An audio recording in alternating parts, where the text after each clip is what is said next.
Mummy, daddy, he's Ram. ఈ పెళ్లి బాధ్యతను మొత్తం మా గాయత్రక్కే చూసుకుంటుంది. ఆత్మాభిమానాన్ని చంపుకోవడం నా వల్ల కాదు. నువ్వు ఈ ఉద్యోగాన్ని వదులుకోవాల్సి వస్తుంది. మీరే సొంతంగా ఒక కన్స్ట్రక్షన్ కంపెనీని మొదలుపెట్టి మార్కెట్లో మీరేంటో ఎందుకు నిరూపించుకోకూడదు? లక్షలు కావాలి రంగంలోకి దిగాలంటే.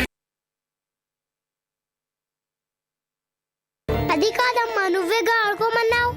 మాట్లాడుకో, పద లోపలికి. అడ్డమైన ఆటలతో టైం వేస్ట్ చేస్తే ఆ తర్వాత తీరిగ్గా ఏడుస్తూ కూర్చోవాలి.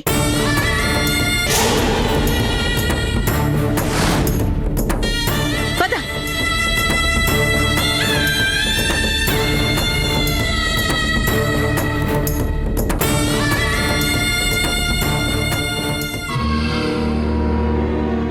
నా అనుమానం కరెక్టే అయింది. ఈ పేషెంట్కి తప్పనిసరిగా ఆపరేషన్ చేయాలి. సిస్టర్, పేషెంట్ని ఆపరేషన్కి రెడీ చేయండి. Okay doctor.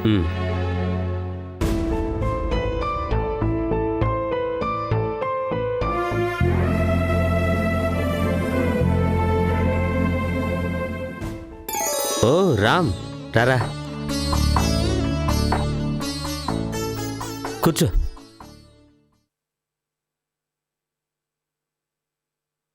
ఏదో ఆపరేషన్ అంటున్నావు, రాకూడని టైంలో వచ్చానా?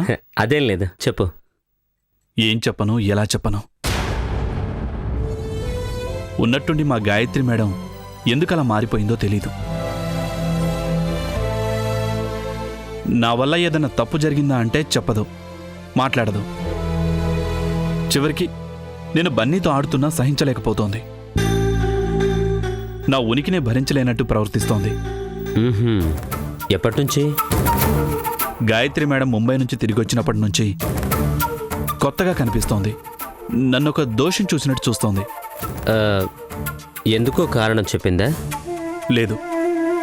శిరీషతో పెళ్లి నిర్ణయించినప్పటి నుంచి మనిషి పూర్తిగా మారిపోయింది. చివరికి ఎంతో కటువుగా మీరు వద్దు, మీ సేవలు వద్దు అంటూ. అంటే ఈ పెళ్లి జరగడం తనకిష్టం లేదేమో? లేదేమో కాదు, లేదు. ఈ పెళ్లికి ఎందుకు ఒప్పుకున్నారని సూటిగా అడిగింది. మరి నువ్వేం చెప్పావు?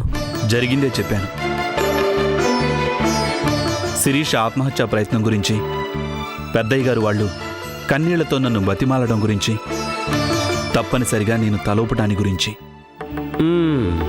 అర్థమైంది. ఎంత చెప్పినా కూడా ఆవిడ కన్విన్స్ కాలేదన్నమాట. నిజమేలే. అంటే? అదే నువ్వేగా మా ముందే అర్చన్ని మర్చిపోలేను, ఇంకో పెళ్లి చేసుకోను లేను అని చెప్పావు. మరి ఇప్పుడెలా చేసుకుంటున్నావు? ఇది నా డౌట్ కాదు, గాయత్రి మేడంకి వచ్చిన డౌట్ అయి ఉంటుంది. కళ్యాణ్, నేను ఒప్పుకోవడం ఏంటి? ఇది నేను కోరి చేసుకుంటున్న పెళ్లి కాదు. పరిస్థితులే నేను సరే అనేలా చేశాయి. అంటే నీ మనసులో శిరీష్ మీద ఎలాంటి ఇష్టమూ లేదా? ఉంది. ఇష్టం కాదు, జాలి. అంటే జాలితోనే ఈ పెళ్లి ఒప్పుకుంటున్నావా? పెద్దవాళ్ల మాటను కాదనలేక తల ఊపావు, అంతేనా? ఈ పెళ్లికి ఇష్టపడ్డావు కాబట్టి నీ ప్రాణానికి ప్రాణం అనుకున్న అర్చన్ని అంత తేలిగ్గా మర్చిపోయావు, అవునా? కళ్యాణ్, ఏం మాట్లాడుతున్నావు? అర్చనని మర్చిపోవడం అనేది ఈ కట్టెల్లో కాలిపోయాకే. మరి ఇంకా నీ మనసు నిండా అర్చనే ఉంటే శిరీష్ మెళ్ళో తాళేలా కడతావు? నీ భారీగా అర్చన స్థానాన్ని శిరీష్కి ఎలా ఇస్తావు?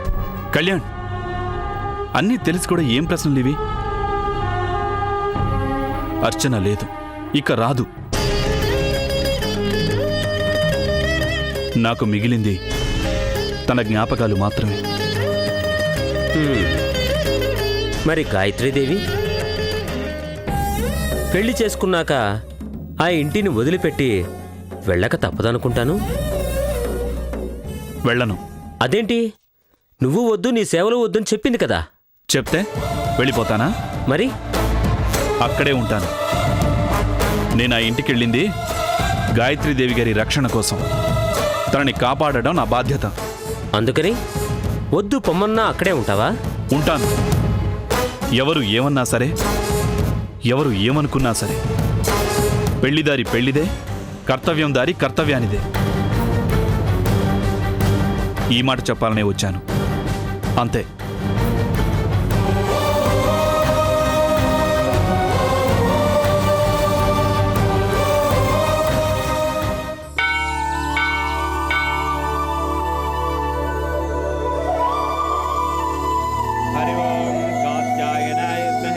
కన్యకుమారధీమహి తన్నో దుర్గ ప్రచోదయాత్.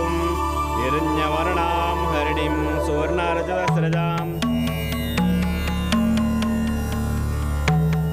తండ్రి, నీ సంకల్పం లేందే ఈ లోకంలో ఏదీ జరగదంటారు.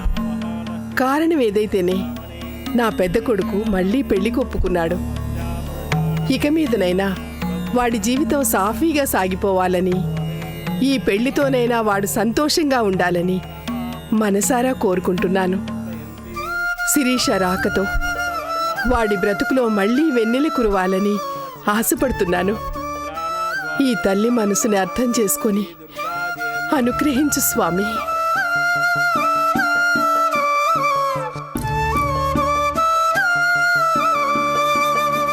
తన్నా దుర్గ ప్రచోదయాత్. తస్సిజ్ఞారావృణిమిః గాతుం యజ్ఞాయ గాతుం యజ్ఞపతిః. దైవీ స్వస్తిరస్తినః స్వస్తిర్మానుషేభ్యః. ఓర్ఛందగాతు భేషజం శర్ణో సూర్యపదే సంచుతుష్పతిః. ఓం దిశ్యాం దిశ్యాం దిశ్యాంతిః.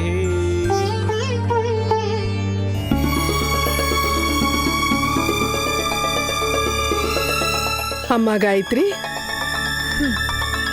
ఆ భగవంతుణ్ణి చాలా పెద్ద కోరికే కోరినట్టున్నారు.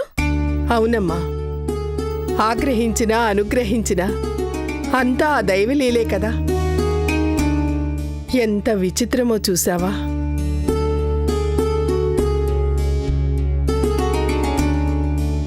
ఇన్నాళ్ళు నువ్వు మాకెంతో సహాయం చేశావు.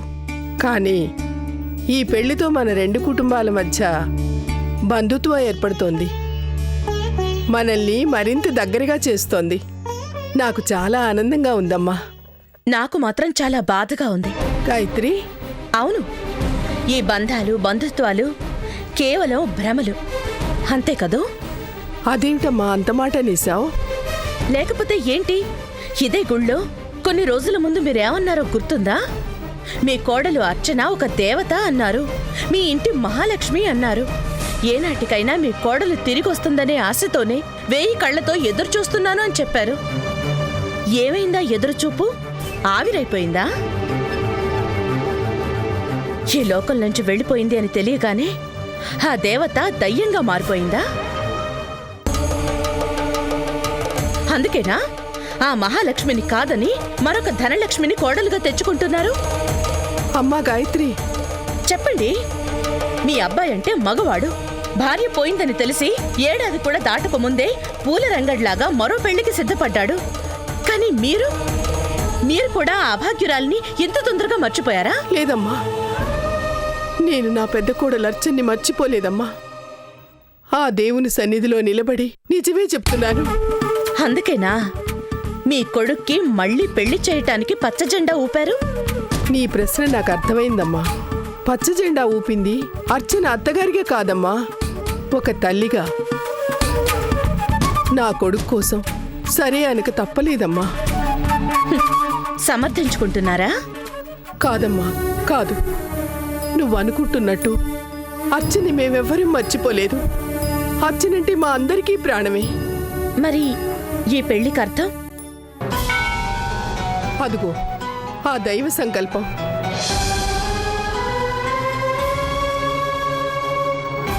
శిరీష ప్రాణాలు కాపాడ్డానికి నా కొడుకు సరే అన్నాడు.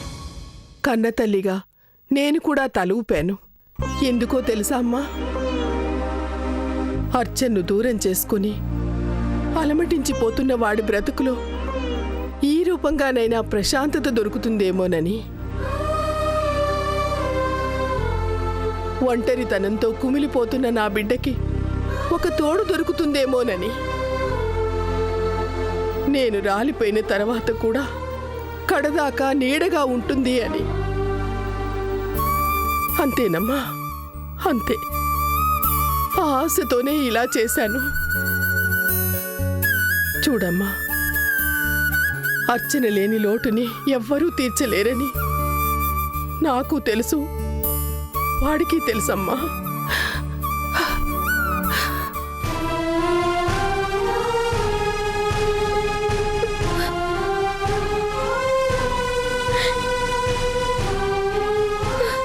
తండ్రి, క్షమించు. నా వాళ్ళని అపార్థం చేసుకున్నాను, తొందరపడి దూషించాను. ఆయన నన్ను మర్చిపోలేదు, ఎప్పటికీ మర్చిపోలేరు, ఎప్పటికీ.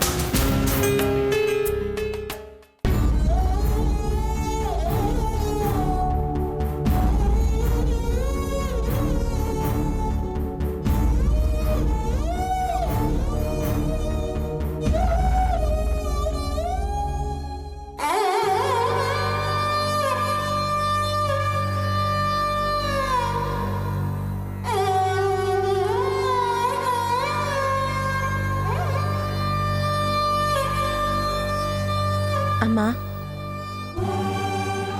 నీ కూతురికి పూలదండ మారుస్తున్నావా? అవునమ్మా, ఆ జ్ఞాపకాలతోనేగా ఇక నేను బతకాల్సింది. నాకు తెలుసమ్మా, ఆ పూలదండలాగే అర్చనని గురించిన జ్ఞాపకాలు మీ మనసులో ఎప్పటికీ తాజాగానే ఉంటాయి. మర్చిపోను లేరు, వాడిపోనివ్వను లేరు.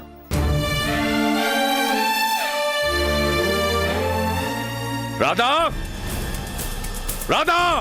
ఏమైందండి?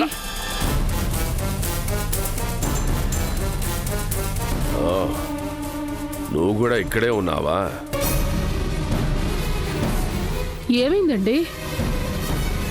పెళ్ళి, మళ్ళీ పెళ్లి చేసుకోబోతున్నాడు ఆ త్రాష్టుడు. ఏంటి, అల్లుడు మళ్ళీ పెళ్లి చేసుకోబోతున్నాడా? చెయ్! వాడల్లుడేమిటి? ఏ జన్మలోనో మనం చేసిన పాపం వల్ల మన అర్చనకి మొగుడయ్యాడు. అది బతుకున్నంత కాలం దాన్ని కాల్చుకు తిన్నాడు. గుండెలోని గాయం ఆరకముందే మళ్ళీ పెళ్లి కొడుకైపోతున్నాడా నికృష్టుడు. ఏమండి, నిజాలు తెలుసుకోకుండా దూషించటం మంచిది కాదండి. అవును, మీరు నాణానికి ఒకవైపే చూస్తున్నారేమో. ఆలోచించండి. వాడి గురించి ఆలోచించాల్సింది ఇంకేం లేదమ్మా. వాడొక నరరూప రాక్షసుడు. ఈ తొందరపాటే వద్దని చెప్పేది. రాధా! అవును, అతను ఎలాంటి పరిస్థితుల్లో ఈ పెళ్లి కొప్పుకున్నాడో మనకేం తెలుసు? ఆ దుర్మార్గుడి గురించి నీకు తెలియదమ్మా. వాడి దృష్టిలో ఆడది ఒక ఆట బొమ్మ, విలాస వస్తువు, కోరికలు తీర్చే యంత్రం. ఏమండి? ఏ కాదా? ఆ నీచుడు మన అర్జన్ని ఎన్ని కష్టాలకు గురి చేశాడు, ఎంత మానసిక క్షోభ అనుభవించేలా చేశాడు. అప్పుడే మర్చిపోయావా? పెళ్లి చేసుకుంటాడట. పెళ్లి చేసుకొని ఎన్ని పెళ్ళిళ్ళైనా చేసుకొని, ఎంతమంది ఆడపిల్లలు ఉసురైనా పోసుకొని, 1000 గొడ్లు తిన్న రాబందు ఒక్క గాలివాన కొట్టుకుపోయినట్టు వాడి పాపం పండిన రోజు ఇంతకింత అనుభవిస్తాడు. ఒళ్ళంతా రోగాలతో కుళ్ళిపోయి ఆదరించడానికి నానేవాడు లేకుండా పోతాడు. ప్లీజ్ అలా చెప్పించకండి. ఇది శాపం కాదమ్మా, కడుపు మంట. కూతుర్ని పోగొట్టుకున్న ఒక నిస్సహాయుడైన తండ్రి గుండెల్లోంచి పొంగుకొస్తున్న దావాగ్ని. ఏదో ఒక రోజు ఆ అగ్నికి వాడు ఆహుతవుతాడు. నిలువున కాలి మాడి మసైపోతాడు.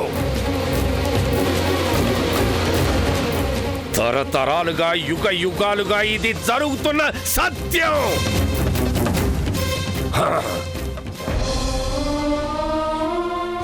అమ్మా, ఆడదాని కంట కన్నీరు పెట్టించిన ఏ మొగాడు బాగుపడ్డు.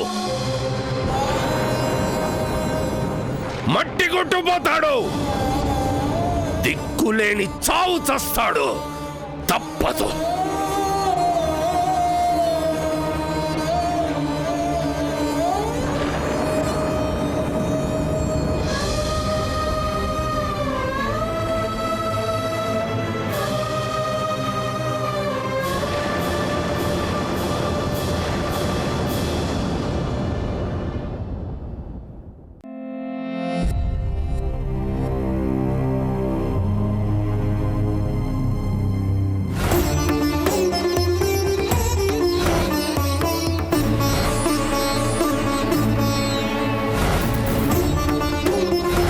అడ్డమైన ఆటలతో టైం వేస్ట్ చేస్తే ఆ తర్వాత తీరిగ్గా ఏడుస్తూ కూర్చోవాలి. పద. ఏమైంది? గాయత్రి మేడం ఎందుకిలా తనలో తానే కుమిలిపోతోంది? నా మొహాన్ని కూడా చూడ్డానికి ఇష్టపడినట్టు ఎందుకు అలా ప్రవర్తిస్తోంది?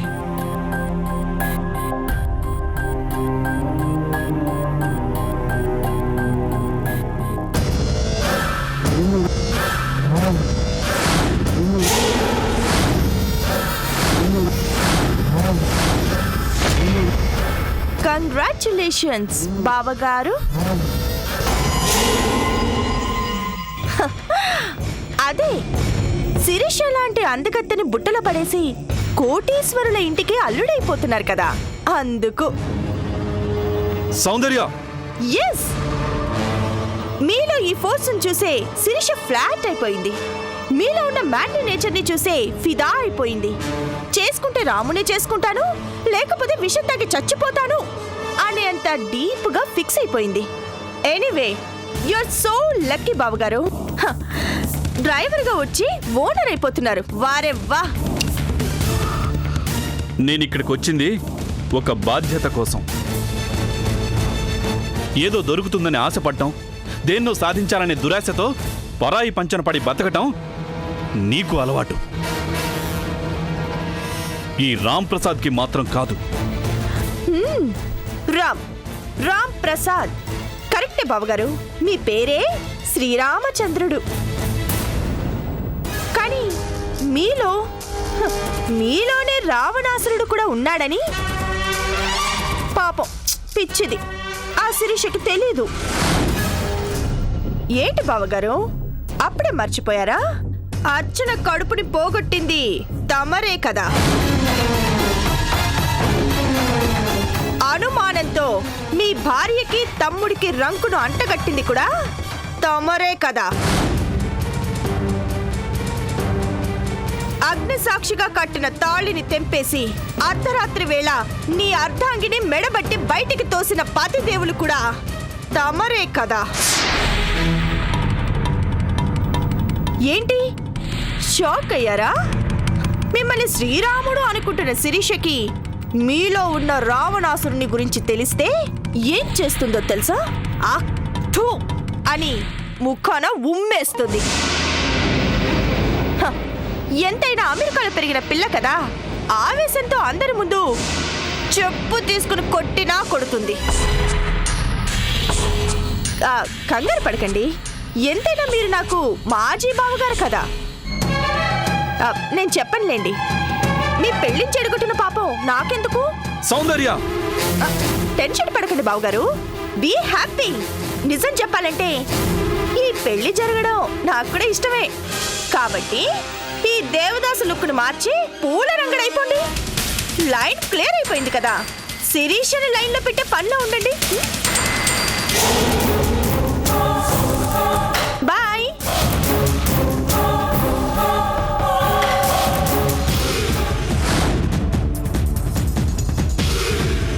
ఈ పెళ్లి జరుగుతుంది.